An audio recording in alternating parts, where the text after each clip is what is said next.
Hey guys, this is Gatsby with Tape, and today you join me for the finale of Road to Colonisation. Yes, we are here, finishing off the base, finishing off the last thing we have to do. But before we can do that, we need to get our Rover, water miner, and other supplies to Joule. So we're lining up to do our fine tune, which will get us nice and close to Joule, making it easier to get into orbit using the Oberth effect, with both the rover and water miner, and of course the supplies. The supplies, of course, just being some life support and fuel, and actually a Sabatier oxygen recycler. It's the Sabatier process that produces oxygen, right? It turns out we actually don't need that on Lathe because the farms produce oxygen, but still, I brought it anyway just in case, so we could have an extra little oxygen thing down on the surface. But yeah. Anyway, so we're just doing our tune here, trying to avoid an encounter with Tylo, which is, maybe it was Bop. Well, whatever it was, it would have been annoying, would have flicked us off. And then we arrive at Joule. The rover and water mining are getting here about 30 days earlier than the rest of, well, the fuel and the life support. So, yeah, we're just going to get ourselves our encounter with Lathe all set up. This takes a while of kind of finagling, but you can see I've kind of got this thing set up. I was planning on doing an aero brake because I was a little low on fuel, but it turns out, obviously, I'm using jet engines on the water miner, so I can just use that liquid fuel in nuclear engines, so, I wouldn't have to do a dangerous aero brake, which probably would have gone really badly with all of this kind of, we'd be coming in at really high speed, so it would have been a really bad idea. Anyway, we get ourselves a nice orbit of Lathe, of Joule even, getting ourselves into an elliptical orbit, making fine tunes and things just a little more efficient, because getting ourselves into a circular orbit would be a lot of delta V for not much reason, because we can use Lathe's gravity to help us. Anyway, here we're just transferring a bunch of the jet engine fuel to the nuclear engines. We actually end up transferring almost all of it, except for maybe like 200 units of liquid fuel, because we really won't need that much to land, and we can just bring fuel to it, but we obviously can't do that if we don't have enough fuel in the nuclear engines to actually get us to Lathe, so that was my thinking there. Anyway, so we do our burn to push our periapsis up to the orbit of Lathe and get ourselves in our encounter, and yeah, and then we can just do a quick little insertion burn here. Now this won't get us into a circular orbit, so we're going to have to send the fuel shuttle up to go and fill it up with fuel, but that's no problem. So yes, we're just going to fire up our engines, get ourselves into orbit, be glad that we didn't have to do an aero brake, because it tends to, when you do an aero brake around Joule, around Lathe when coming in really fast, it tends to burn up pretty hard from experience. Yeah. That's why someone did ask why I don't aero brake more. It's just because I'm scared of it, because of deadly re-entry. When I first started playing, you could aero brake at whatever speed you want. There was no deadly re-entry and basically no dangerous aero forces, but that's not the case anymore. Anyway, we're just gonna head on up to our ascending node, so that we can do a anti-normal burn, that's what it is. After 96 episodes, you'd think I'd know what they're called, but apparently not. Anyway, so yeah, we do that, so we'll be in the same plane as our fleet, so that we can be met up with by the fuel shuttle, and there we go. That's pretty much all of our fuel. We are going to do another, no, we still have quite a bit, so we're going to do another kind of burn to get us into a lower orbit, just to save fuel when meeting up with the fuel shuttle, because, well, that carries all of our fuel, we don't want to waste it. And, yeah, so the engines will burn out rather soon. I'm not entirely sure when, but no, there they go. And yeah, and then we jump over to our fuel shuttle, which will just get us into, which is going to go and meet up with the water miner. Now it still has a wobbly nuclear engine, which isn't fantastic, but it still works. Apparently just a strut broke or was missing or something, but yeah. And after a long burn, we get ourselves an encounter, as you can see there, near, kind of close to Lathe. And then we arrive at the water miner. Now, there's no docking port on the water miner, but obviously the rover's on there as well, and that has a claw on there because it's a service rover. It might need to drag things around. So we're just going to kind of ram our docking port into a claw, which in real life isn't the best idea, but here it's fine. In Kerbal Space Program, nothing gets broken by sticking claws into it. It's just what you do, you know. And then we transfer just enough fuel across that we'll be able to circularize and deorbit, so that everything is all good. Actually, we won't be deorbiting with this with the nuclear stage. That'll be staying in orbit to be a bit of space debris to add to our massive Kessler syndrome. And then we decouple and start preparing our maneuvers, and then do our maneuvers. yeah, so we just burn off the last kind of 500 meters per second of delta V and get ourselves into a nice circular orbit. And that is ready. We also do the same with the fuel shuttle, but we'll just skip over that because there's already a lot of stuff in this episode. Now, annoyingly, the water miner doesn't actually have like a probe on it because apparently I don't think about things. If I'd thought about things originally, I wouldn't have had to send a flying water miner to Lathe. But as is the problem. So we put Jeb into one of the to the Nighthawk that was docked to the Endurance. We've flown it over to the water miner, and we're going to get him into it so that he can go and land it. The probe is autonomous. No, not the probe. The rover is autonomously controlled. This, however, is not. So with Jebediah in, we decouple everything and that little strut that was holding this all together, and then we're going to deorbit with those little detachable liquid fuel oxidizer engines after doing a plane change, as you see here, to get ourselves nice and lined up with the base. And then we're going to deorbit and then hopefully land somewhere at the base. If we land fairly close, it's no problem because we do have jet engines, and actually we do land a little far from it, as you'll see. Now I decided to go sort of capsule and parachute first into the atmosphere because those Weasley jet engines actually have a terrible heat resistance, so it's actually safer to go this way, surprisingly enough. And we do our re-entry, and then we start to fall a little short. I try and turn using the engines, but they don't have enough gimbal, and I end up actually pretty much just speeding my descent into the ground. So we decouple them, and we'll be pulling our parachutes, landing on the ocean, and then flying over to the base using the fuel that we have. But we can't fly from here because we can't flip ourselves around because we don't have the authority. I really should have included a few control surfaces on this, but, you know, again, I don't think about things, hence the flying water mining vehicle.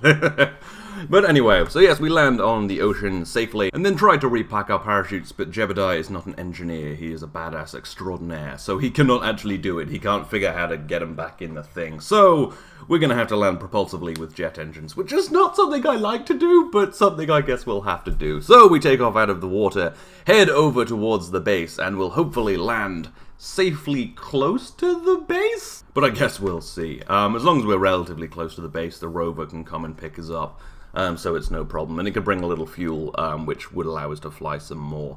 But yes, this was my solution to the water problem, and I think it's quite the Kerbal way.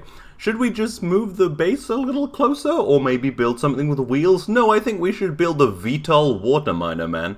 Anyway, we actually do get pretty close, but not right on before we sort of run out of fuel and have to land. So we land kind of within a kilometer, I'm pretty sure, and touch down gently-ish, gently enough at least. And yeah, so then we just do a little hop to try and get a little closer with the little fuel we do have left, but we're not going to be able to actually get right next to the base, but the rover will come and pick us up, so all is good. And yes, that's a relatively successful mission, as successful as it needs to be. It is landed, and now we have a supply of water. This can go and fly to the coast and get all of the water it needs. Of course, we can bring fuel down with the planes because they can actually drop off quite a lot of fuel to the surface. Anyway, now it's time to bring the rover down. So we decouple the nuclear stage. It flies away. We're going to do our deorbit and hopefully land at least on the island. So if this lands on land, it's fine because it can drive. But if it lands in water, like the water miner, then we've got a problem. But yeah, hopefully it'll land right. So for entry of this, I wasn't really sure which was the most heat resistant part, so I just span it up like crazy, which is a bit maddening at 4 times time accelerate actually, and I'll spare you the whole re-entry. But yeah, basically this distributes heat pretty well, and it stops any one part heating up too much. I would have thought actually the wheels would have burnt off because they're constantly being heated, so maybe I just didn't need to do this, but I will spare you the spinning madness and show you us landing a little bit to the north. I didn't do a proper plane change. I do, however, try and reposition myself a little bit with a sky crane, but it didn't really work that well. And then we land, yay, with parachutes and engines and things, and we land safely about 25 kilometers away from the base, so we've got a bit of a drive ahead of us. So we decouple the sky crane. See you later. And then we're going to go back to the rover and just start driving. Luckily, Lathe has relatively smooth terrain. When I was driving on the moon, I think in Road to Exploration, it was a really long, bumpy drive and it was terrible. But luckily this has an atmosphere, so it has a smoothish, it's kind of smoothish surface. So yeah, we just start heading out. 6-wheel drive, 6-wheel steering. I should turn off most of that steering because it's not a good idea, as you'll see in a second, because it turns too violently. So yes, this is our rover. It is a service rover. It's a bit of a camper van. It can fit 4 Kerbals in the unpressurized back compartment. Oh yeah, here we go. We almost flip over, and then I'm like, maybe I should just switch it to a 2-wheel steering. Anyway, and then we'll carry on. But yes, so we can fit 4 Kerbals in the unpressurized back compartment, along with fuel and life support and that claw. It can fit 3 Kerbals in the pressurized compartment and has enough life support for quite a long journey, if I so desire. Anyway, the real problem is we kind of landed in this sort of valley, so we're kind of having to drive our way out of it, and the rover struggles a bit, and it does take a while. We can't just go straight up, but eventually we do get out of the valley. However, I get a little bit overzealous with my speed and break a wheel, which kind of hampers this. It would have been not that bad with 6 wheels, but I managed to break one, and yeah. We do manage to keep going, however, making up distance and slowly getting up various hills. This is the final hill before the base, and having only 4-wheel drive is not ideal. I mean, technically 5-wheel drive, but you don't want an uneven amount of wheels. But even with 4 wheels, it kind of handles these hills like a champ. You have to be a little bit tactical with the paths you pick, but it does work. And yeah. It works right up until I get it stuck in a ditch. You can see I've just kind of got it beached on some terrain here, and it's rocked right on forward onto that broken wheel, and it's really hard to get it out. And when I eventually do get it out, it's still rocked forward onto that broken wheel, and I don't have a Kerbal with me, so there's no way to fix it. So the solution actually is just to drive backwards. So we start driving backwards, and it works fine. And we make it to the base. 25 kilometers, actually not that difficult on lathe. Pretty horrifying on the moon, actually. But yes, so there we go. Here we are at the base. We have ourselves a service rover, which we need because we've got to go rescue that water miner. So we get an engineer out, I believe Bill Kerman, our trusty engineer. Oh no, different Kerman, whatever, an engineer. He goes and fixes the wheel, and then gets in it, drives over to the water miner, and grabs it. So that he can start transferring some fuel into it so that it can hop. And maybe I'm just going to try and drag it, but it is quite heavy, so it might not be the easiest thing to drag, but we'll give it a shot. But first I'm just going to transfer some fuel into it just in case it does need to leap with its jet engines.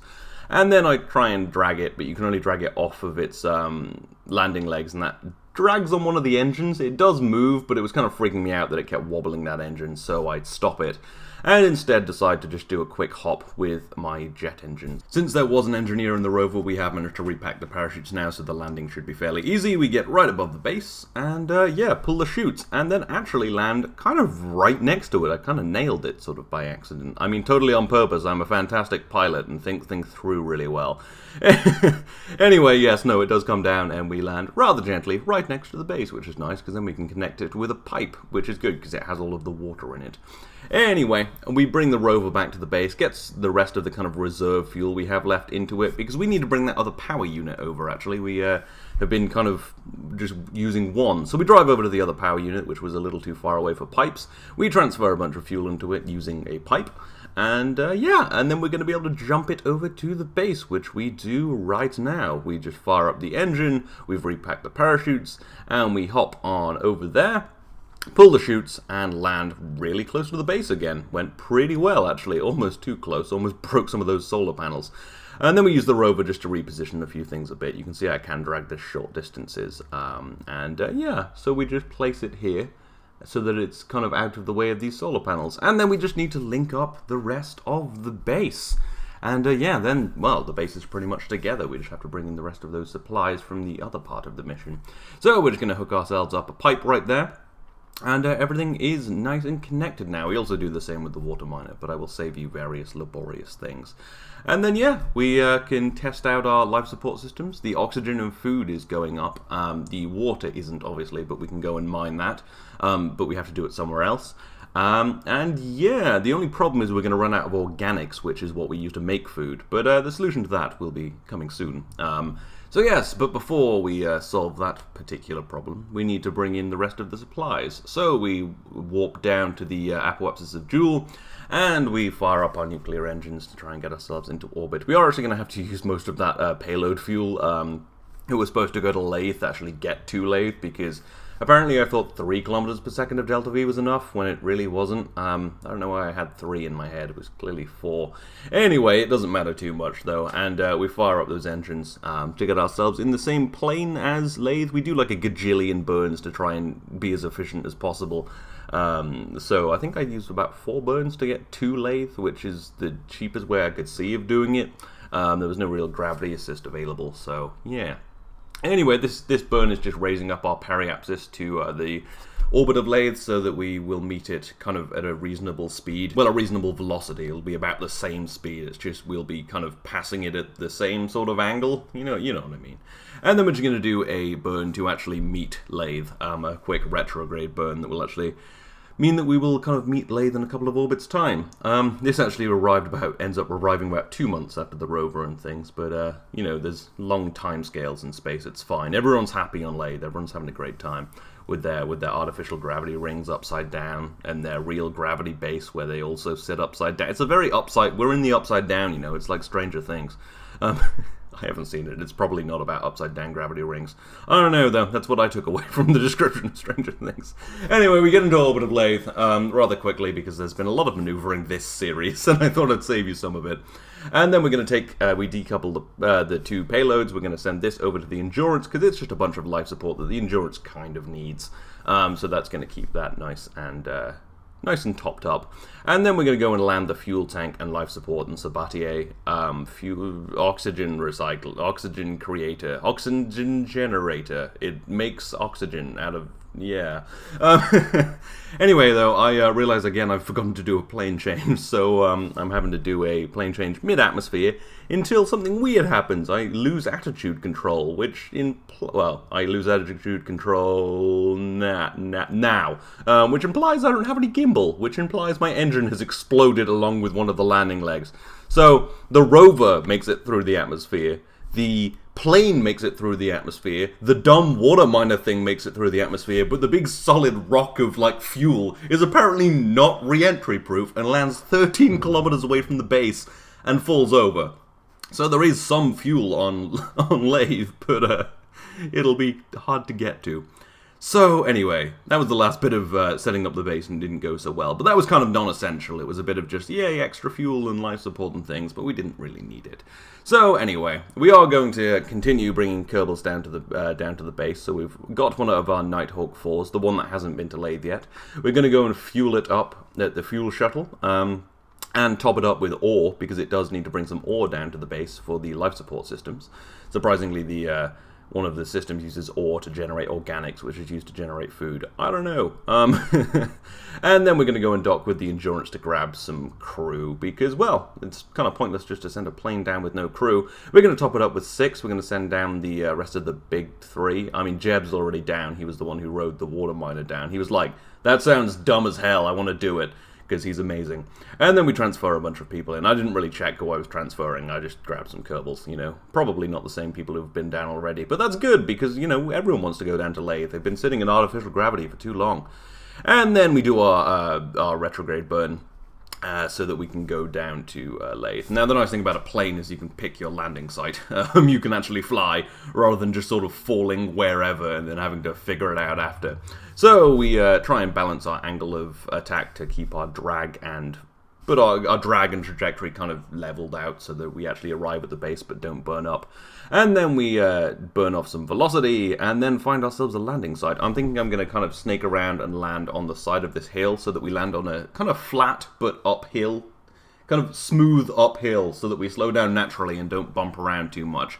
So I fly around a little bit and I find this little place. I deploy the landing gear manually, because if I deploy all of them, it deploys those landing legs on the back. The other plane, of course, lost all of its landing legs in its first landing because it tried to land vertically. However, this time I do manage to land actually like a plane, and it goes rather well. It is quite a long time of slowing down and was terrifying, but it works out in the end, and we do manage to slow down. All of the Kerbals are fine, and these planes can land at this altitude. So it was the perfect place for the base. It was the best. The mountain was just perfect. It was a good place to do it. Anyway, then we bring the plane over to the base and park it up. And then we're going to need to connect it and get that ore out so that we can set up our life support systems. And of course, get the crew into the base because they want to go and see their new digs. So yes, we transfer the ore across, as you can see here. Once we've connected it up, we disconnected one of the power banks to do this because we were a little low on connection ports. And then we fire up some of these algae farms which generate organics, and make sure transfer another crew member into the normal farm to generate food and oxygen. And it looks like we're pretty much oxygen and food sustaining, and also organics is going up, so we have all of the supplies. The base is complete and working properly. And yes, that was the final part of the puzzle. That was the final piece, and we are done. That is the mission complete. And that is the lathe base. This has been Road to Colonization. I know, crazy, right? That's it. And Road to Exploration. And we've achieved a lot in these 2 series and 96 episodes. Of course, all of the Joule things. We can see our Endurance hanging nicely in the sky now around Joule and Lathe, just looking rather beautiful with Scatterer. I don't know if I've mentioned in the whole series, but I really love Scatterer. It's such a good mod. And of course, over at BOP still, the Concordia is hanging out. The greatest ship ever has been on 3 missions now and has been kind of relegated to space taxi, but will be able to fly back and forth for as long as it will survive, which is rather fantastic and nice to see. Obviously, this is over at our BOP mining operations, which are keeping this base alive, which is fantastic. And then, of course, over at Duna, we've got ourselves our Duna base, which we haven't seen in a little while, but of course we did set up. Not quite as impressive as the Joule base, but nice nonetheless. And we get to see a sunrise, and then actually we get to see Joule chasing the sun. So it's one of our bases looking back at the others, which I thought was rather nice. So yes, there's kind of the 2 bases looking at each other. Not that there's any Kerbals currently in this, but I'm sure the Canterbury will take flight again. And probably the long-forgotten moon base. Yes, we do have a moon base that I used for a while, and my other Rover over there, which did do a long journey on the moon. This was, of course, our first permanent base somewhere else, and was rather fantastic, I think. Really the groundwork for all future bases. And of course, not to forget everything else we've launched. The horrific Kessler syndrome we have let rip on the solar system, and especially Kerbin in the moon. It is just a freaking mess down here. I mean, look at all this stuff as we zoom in. There's just so many satellites, mostly communication satellites, a lot of debris, and just the horror. But yes, that's what 96 episodes gets you. A lot of satellites and a lot of Kessler syndrome. And, of course, we'll take a look at the first flag we ever planted. This is on the moon, called First Contact, where we first landed, where it all kind of began, and where it will all end. I do hope you've enjoyed this. I hope you've enjoyed both these series if you've watched them all, or however much you've watched. I've enjoyed it so much. This has kind of been something I wanted to do since I started YouTube, is just do a really long, in-depth, amazing career mode series. And, oh, it looks like our flag has fallen over. What an apt metaphor for me. Why do flags fall over in Kerbal Space Program?